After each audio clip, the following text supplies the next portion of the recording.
mitologia chinesa é formada por elementos de 3 religiões diferentes: o confucionismo, o budismo e o taoísmo. Os mitos da mitologia chinesa começaram a aparecer mais ou menos em 1100 a.C. Esses mitos eram transmitidos de forma oral, e provavelmente os povos antes disso tinham outras crenças e outros deuses, já que os povos mais antigos precisavam de mitos para se orientar, já que não conseguiam explicar os fenômenos da natureza de forma lógica. Mas a gente só tem estudos que apontam para 1100 a.C. A gente não sabe no que acreditavam antes disso. A mistura das crenças budistas, taoístas e confucionistas e de vários outros elementos da cultura chinesa milenar foi responsável pela criação da chamada religião tradicional chinesa. Muitos dos mitos chineses envolvem a fundação da cultura e do Estado chinês. O panteão chinês é, na verdade, um retrato da sociedade chinesa. Assim como em todas as outras mitologias, na mitologia chinesa, existem deuses que são personificações das forças da natureza, e deuses para coisas próprias, como amor, felicidade, riqueza, sabedoria, etc. Mas, diferente das outras mitologias, a maior parte dos deuses chineses tem uma origem humana e não divina. Eles se tornam deuses após a morte, por conta das suas ações em vida.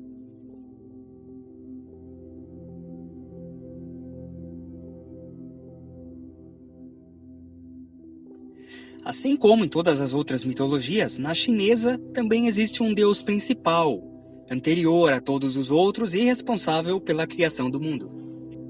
Esse deus na mitologia chinesa é chamado de Panku.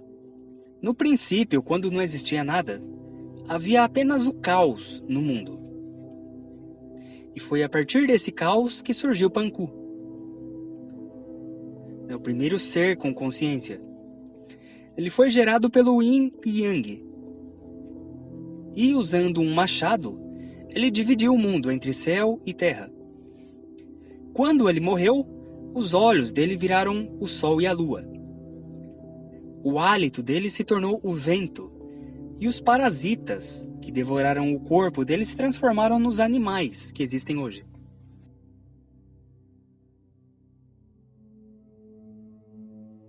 Panku foi o criador do universo, mas depois disso ele morreu.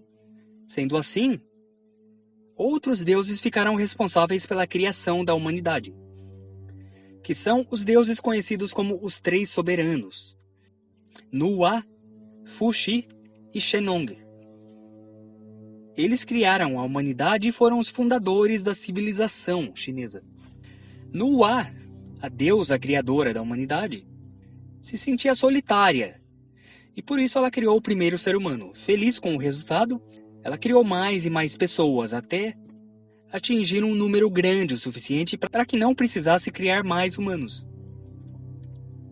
já que eles poderiam se reproduzir sozinhos, e assim povoar o mundo. Além de criar o ser humano, ela também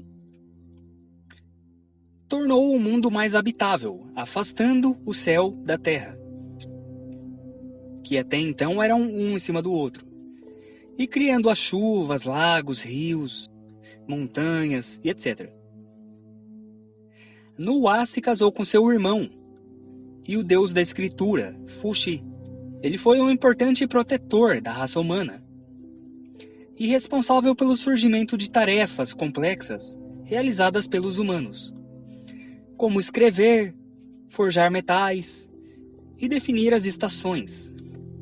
E Shenong, o terceiro deus soberano, é o patrono da medicina chinesa, que tem uma origem milenar também, e passou esse conhecimento para a humanidade.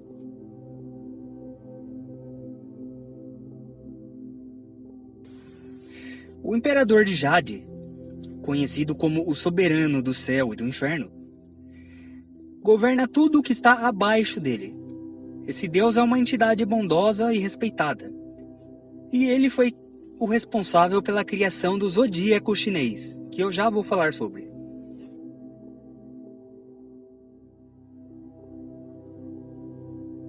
Huangdi, conhecido como Imperador Amarelo, foi um dos fundadores do Império Chinês. Ele é visto como um gênio. Lendas antigas contam que o maior feito dele foi subir ao céu, provando à humanidade que existe outro reino.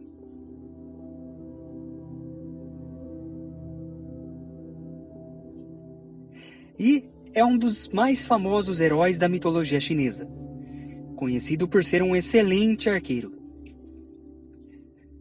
Segundo as lendas, antigamente 10 sóis se revezavam para iluminar a terra. Até que em um dia, eles se revoltaram e apareceram todos de uma vez. Esse ocorrido causou diversas secas e mortes, já que durante 24 horas tinha apenas sol. E então o arqueiro Yi, para evitar mais destruição, surgiu com o arco e flecha dele e destruiu 9 sóis, deixando apenas um vivo, que é o que existe hoje.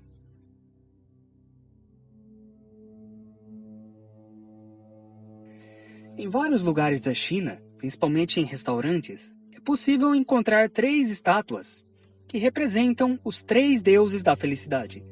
Cada um deles retrata uma qualidade bastante venerada pelo povo chinês. Fu Xing simboliza a sorte. Lu Xing é o deus que representa a riqueza.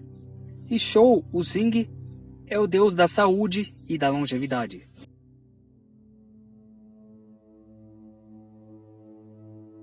Como muitos sabem, o zodíaco chinês difere do zodíaco ocidental. Há vários mitos que explicam a origem do zodíaco chinês, inclusive um atribuído a Buda. Mas o mais famoso, e que eu vou citar aqui, é o da Grande Corrida. Segundo essa lenda, o Imperador de Jade, citado agora há pouco, Senhor dos Céus, queria encontrar uma forma para dividir o tempo. Então ele decidiu criar uma corrida entre os animais. Os 12 primeiros que conseguissem atravessar um rio ganhariam um lugar no calendário, na ordem exata em que chegassem. Sendo assim, o primeiro foi o rato, depois o boi, o tigre, o coelho, o dragão, a serpente, o cavalo, a cabra, o macaco, o galo, o cachorro e o porco. Cada um desses animais separadamente passou por alguns perrengues, eles se ajudaram, se revezaram entre si, tem várias lendas contando isso, mas de modo geral, eles chegaram nessa ordem na corrida, que é só para resumir. Cada ano representa um desses animais, mas os ciclos só recomeçam a cada 60 anos. Isso porque, além de se relacionar com os animais, o zodíaco chinês também dialoga com os 5 elementos: metal, madeira, água, fogo e terra, que por sua vez se relacionam com o yin e yang, criando um ciclo de 10 anos. Tudo isso gera 60 anos de combinações diferentes. Então, depois de 60 anos, o ciclo recomeça, já que todas as combinações possíveis já foram combinadas. As pessoas também podem ter um animal interior, baseado no mês em que nasceram. Um animal verdadeiro, pensando no dia, e um animal secreto, considerando a hora.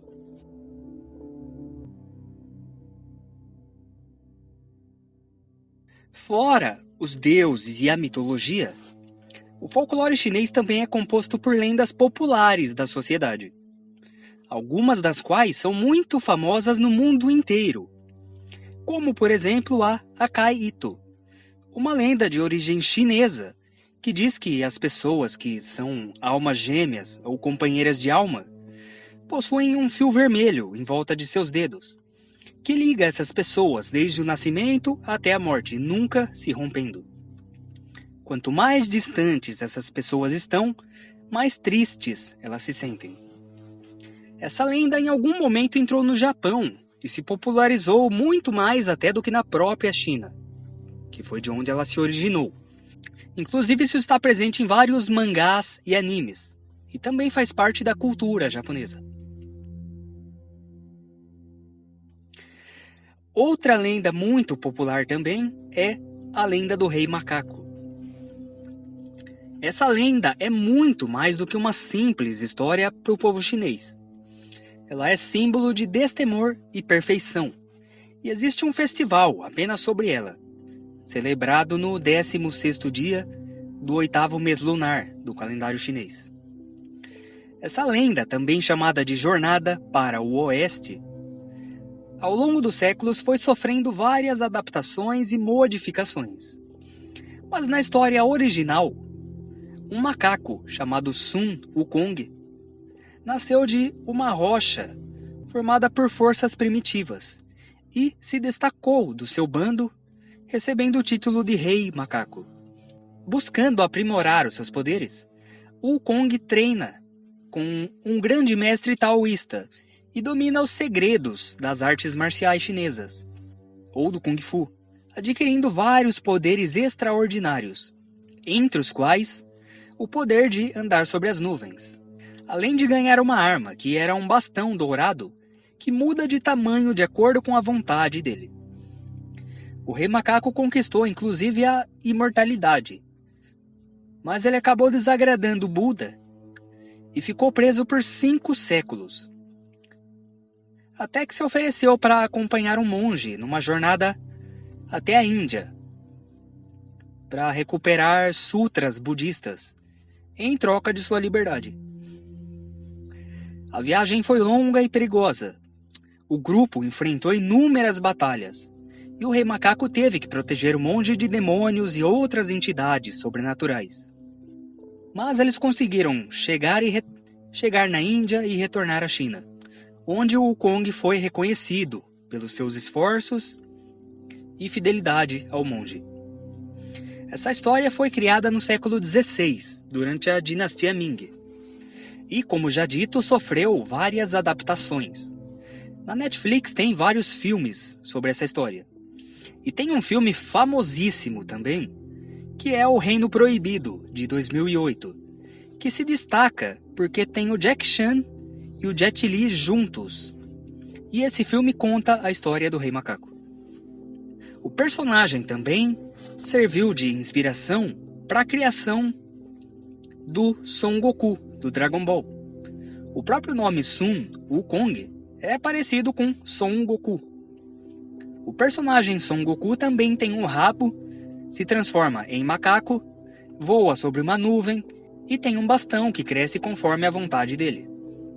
O mangá original tem várias outras referências a essa lenda também. Conforme a obra foi avançando e ficando famosa, ela foi sendo influenciada por outras, como por exemplo a origem do Superman. Mas originalmente, o Akira Toriyama estudou e se inspirou nas lendas lá da China.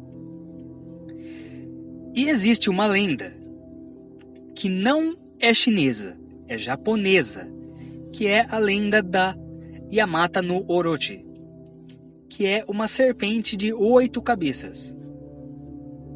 Obviamente, essa serpente deu origem ao famoso personagem Orochimaru. Mas eu tô citando aqui como um esclarecimento, porque tem muita gente que confunde e pensa que é uma criatura chinesa, quando na verdade ela é da mitologia japonesa. Inclusive já tem vídeo aqui falando sobre a mitologia japonesa, que eu recomendo que também vejam, onde eu esqueci de mencionar a Yamata no Orochi. Então fica aqui a informação, como complemento daquele vídeo e como esclarecimento desse, para que não confundam mais. Ela não é chinesa, é japonesa. E quem não conhecia antes, ficou conhecendo agora. Então, é isso pessoal. Até o próximo vídeo. Gratidão.